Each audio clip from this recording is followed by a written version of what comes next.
Continuamos en Objetivo Vizcaya, damos la bienvenida como todos los martes a nuestro queridísimo colaborador y también amigo, el doctor José Luis Neiro. Doctor, buenas tardes, Arratsaldeon. Arratsaldeon, Susana, ¿qué tal estás?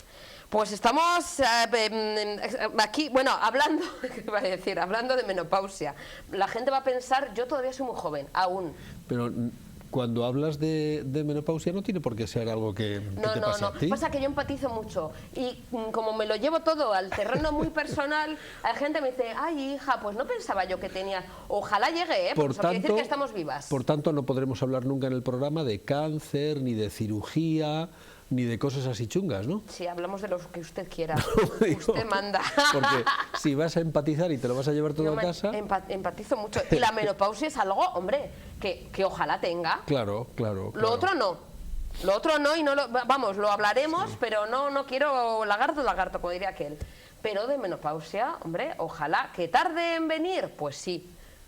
Que me tarde en venir la menopausia, pero que tenga, porque eso quiere decir que seguiré en este mundo. Pues depende, lo de que tarde depende. ¿Ah, sí? ¿Es mejor? No. Digo, ¿antes o después? Ni mucho ni poco, sino todo lo contrario. A los ginecólogos tú sabes que nos gusta hacer estudios estadísticos y ahora realmente la medicina está en manos de los epidemiólogos. Los epidemiólogos son los que estudian, digamos, las características de las enfermedades en función de sus datos estadísticos. A quién le pasa más, si el que bebía más de esto le pasaba antes o le pasaba más tarde, si el que tenía más años o menos años.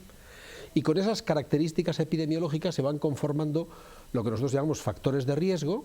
Desde 1960 para aquí se habla de factores de riesgo en las enfermedades cuyo origen no se conoce, y también se establecen, digamos, los perfiles de riesgo.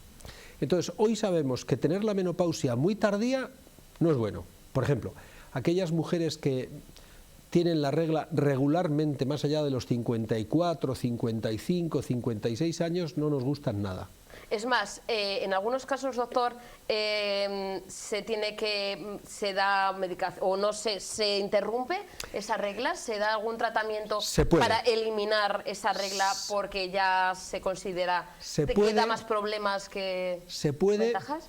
Pero hay que hacerlo de manera individualizada. O sea, quiero decir que no es porque la señora tenga la regla a los 55 años... Uy, qué molestia, ¿no? No, sino porque a esta señora concretamente la actividad hormonal está suponiendo estos trastornos. Y lo digo ¿por qué? Porque dependiendo de cuánto de tardía sea la menopausia, si echamos atrás cuántos años lleva menstruando, nosotros sabemos que tener la regla, tener ciclos durante más de 35 años seguidos, solo eso aumenta el riesgo de tener cáncer de mama. Fundamentalmente porque el cáncer de mama es el fruto de la exposición de los estrógenos endógenos, de los propios de la mujer, a las células de su mama. De tal manera que esas células están siendo bombardeadas por los estrógenos continuadamente durante más de 35 años. Entonces, hemos visto con datos estadísticos que las mujeres que tienen la regla durante más de 35 años seguidos tienen más riesgo de tener cáncer de mama que aquellas que la tienen menos de 35 años. Y eso supone no tener la menopausia más allá de los, yo qué sé, imagínate, 50 y tantos. Porque si empiezas a tener la regla a los 14 o a los 15, 35 nos pone ya en los 50, o sea que... Realmente a los ginecólogos, si nos dan a pedir, ¿verdad? Si a mí me dieran a elegir, yo sugeriría que la menopausia debe darse entre los 50 o 52 años y de manera natural, sin que haya ninguna mediatización y tengamos que obligar a nadie a tomar ningún tratamiento.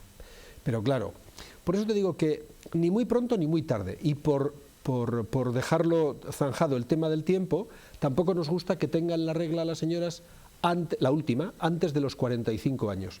Cuando se tiene la menopausia antes de los 45 años hablamos de menopausia temprana y hay que estar muy encima de la señora porque le aumentan mucho los riesgos porque no tiene estrógenos desde demasiado pronto.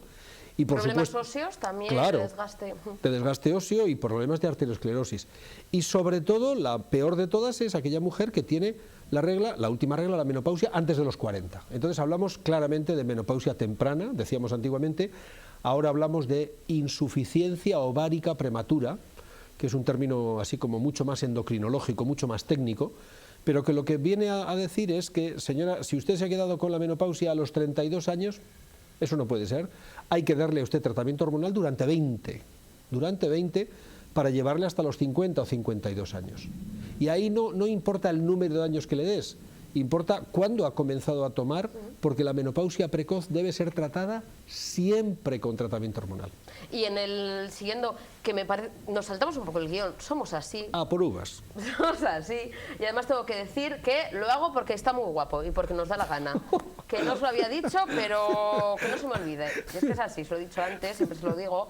Pero bueno, caiga quien caiga, que sepan que está muy guapo, que le sienta muy bien el verde. Dicho esto, en esta cuñita que meto, en el tema de la interrupción de la regla, ¿no? Ese cuando, bueno, pues se tiene 52, 55, 56 y todavía se tiene las reglas, que hay muchas mujeres que dirán, uy, qué bien, y siempre es la broma de todavía puedo ser madre. Ya, bueno, flaco favor le hacemos. Ojo, porque eso sí que sería de aupa. Hay pocas mujeres que con 52 o 54 años se alegren de poder ser Bueno, madre. hay muchas que igual dicen, sigo siendo joven, ¿no? Bendito Dios, bendito Dios. No, pero no se deja de ser joven porque se tenga la última regla. Cuidado, este es un concepto que hay que Sí, es una cosa muy psicológica que va en la mujer, ¿no? Cuando ¿no?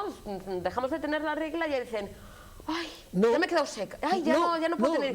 Pero si igual no has querido tener hijos nunca o no tiene, ¿cómo vas a tener con 50? Por ejemplo, puede ser que no hayas querido tener nunca hijos, puede ser que ni te lo hayas planteado, puede ser que ni siquiera tengas pareja, o sea que hay muchas otras versiones. Y luego, desde el punto de vista psicológico, bueno, se termina una etapa de tu vida, pero comienza otra. Pero siempre va unido, doctor, mucho, todo esto es algo mental totalmente. Absolutamente. Regla y lo de ser mujer, ¿no? No, en modo alguno. Ser mujer Esto no es algo tiene... antiguo, quizá, ¿no? O sea, Desde mi criterio, absolutamente antiguo. Respetaré todas las opiniones y respetaré todas las versiones que tenga cada una de las mujeres que nos esté escuchando. Pero ligar la idea de la femineidad, del hecho de ser mujer, de identidad de género, con tener la regla, a mí me parece... Bueno, como mínimo inexacto. Sobre todo porque hay muchas mujeres que nunca van a tener la regla, por ejemplo. Además, porque hay muchas mujeres que teniendo la regla sufren mucho. En tercer lugar, porque hay algunas mujeres que durante largos periodos de su vida han estado teniendo la regla puntualmente y han estado absolutamente angustiadas por tenerla porque lo que querían era dejar de tenerla porque se querían quedar embarazadas. O sea que ahí hay para todos los gustos. ¿Qué quiere esto decir? Que lo que hay que hacer es asumir la vida tratando de ver siempre el lado positivo. Si te quedas sin la regla, bendito Dios, te has librado de la atadura de tenerla todos los meses, además, con un poco de suerte, si no era tu intención, ya no te vas a quedar embarazada, y por si fuera poco, comienza una etapa de tu vida en la que debes desarrollarte mucho más al extremo. O sea que tienes la ventaja de disfrutar de algo que tu tatarabuela o tu bisabuela no tenía, o casi tu abuela, ¿no? Porque las mujeres antiguamente se morían alrededor de la época de la menopausia. O sea que desde ese punto de vista yo creo que hay que desligar un poco la idea de menopausia como final de la juventud. No, estás en plena madurez.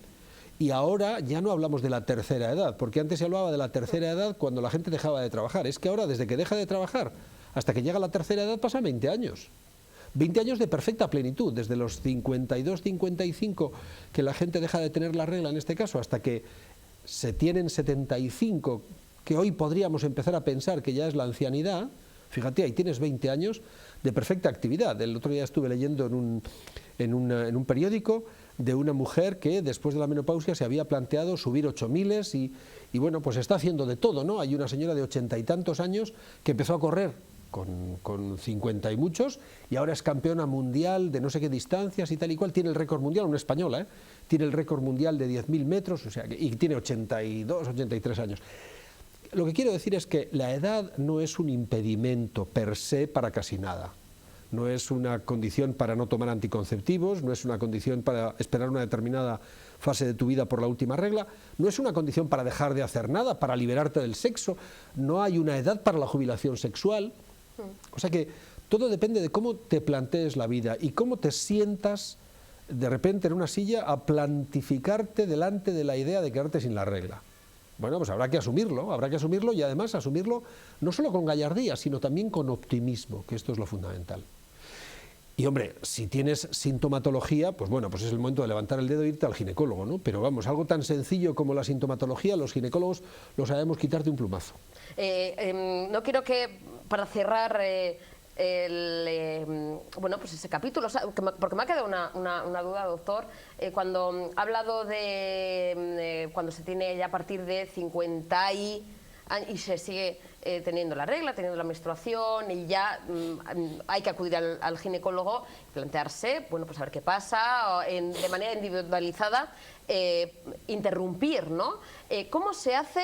Se hace poco a poco, es algo seguro y nos protege, porque antes ha comentado de cuando se tiene más de 50 y pico años, pues hay más riesgo de cáncer de mama. Si nos interrumpe la regla con tratamiento, pues ahora nos explicará cómo se hace, nos protege de tener ese cáncer de mama. El problema de tener la regla, supongamos, por encima de los 55 o 57 años, no sería ninguno, excepto un dato estadístico.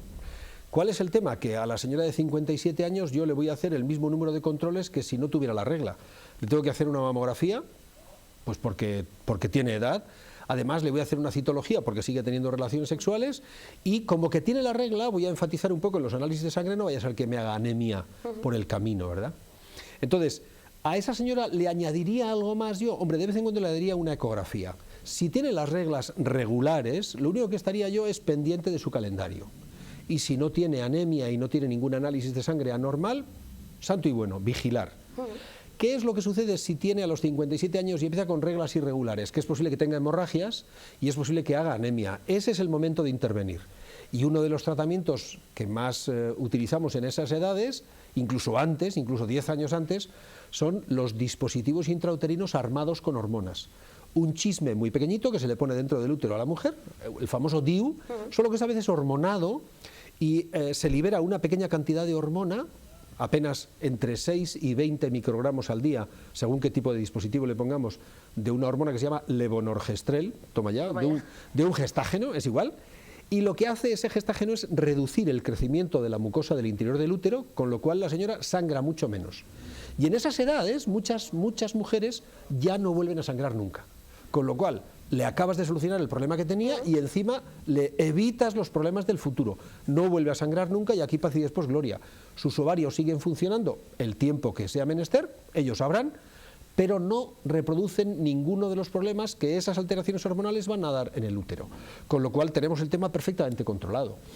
Ese es uno de los, digamos, sistemas más eficaces, más seguros y además más baratos. Porque antiguamente se les operaba a las señoras, se les hacía raspados y tal, pero esas cosas ya pasaron a la historia. Doctor, nos tenemos que marchar, nos da mucha pena. Tenemos aquí el tema de hoy, pero para el próximo programa. La semana que viene hablamos del gobierno. Que aquí no nos vamos, nadie se mueve, no se va a mover hasta agosto, sí eso. Sí, eso. Así que aquí al pie del cañón nos veremos el próximo martes, siempre aprendiendo, siempre un gustazo compartir la tarde de martes con usted. Muchísimas gracias. Gracias, Susana, hasta el martes. Nos marchamos, mañana volveremos a estar con todos ustedes aquí en Objetivo Vizcaya. Gracias por elegirnos, un besito. Agur.